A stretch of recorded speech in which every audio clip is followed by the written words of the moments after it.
আমরা নারীরা খালেদা জিয়ার কাছে সম্মান পেয়েছি। খালেদা জিয়া বাংলাদেশের নারীদের জন্য অধিকার দিয়েছেন, মর্যাদা দিয়েছেন।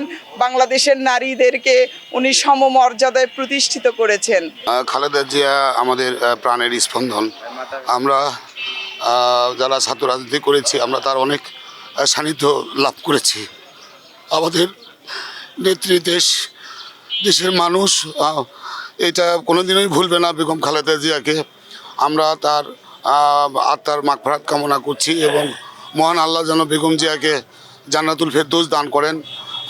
আমাদের আসলে বলার ভাষা নেই। আমার সাবেক ছাত্রনেতা এখানে আছেন শহীদুল নবী সালাম, আমরা অনেক সান্নিধ্য পেয়েছি বেগম জিয়ারা। আমাদের প্রিয় নেত্রী আমাদের মাঝ থেকে মহান রাব্বুল আলামিন এটাকে চলে গেছেন। প্রথমেই ওনার বিদেহী আত্মার মাগফিরাত কামনা করছি, আল্লাহ পাক যেন ওনাকে জান্নাতুল ফেরদৌস দান করেন। আচ্ছা, আজকে আমাদের শুধু আমরা দল না, আজকে বাংলাদেশ একজন মহিষী নারীকে হারালেন, যিনি তার জীবনের সর্বস্ব দিয়ে এদেশের গণতন্ত্র, এদেশের স্বাধীনতার জন্য, এদেশের মানুষের জন্য তার জীবনের সর্বশেষ দিয়ে এদেশের মানুষের জন্য তার জীবনকে বিসর্জন দিয়েছে।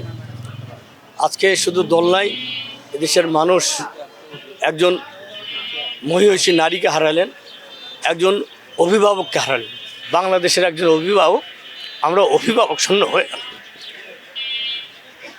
ওখানে গোলশালা বসে গেলে আমরা না দেখা করে আসি নাই, আমাদের জন্য সব ফিরে ছিল।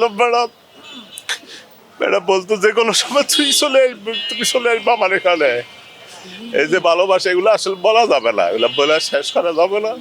ম্যাডামের ভালোবাসায় আমরা বাইসে আছি। বগুড়াবাসী খুব মর্মাহত এবং বগুড়াবাসী সহ গোটা বাংলাদেশের আপাময় জনসাধারণ মর্মাহত।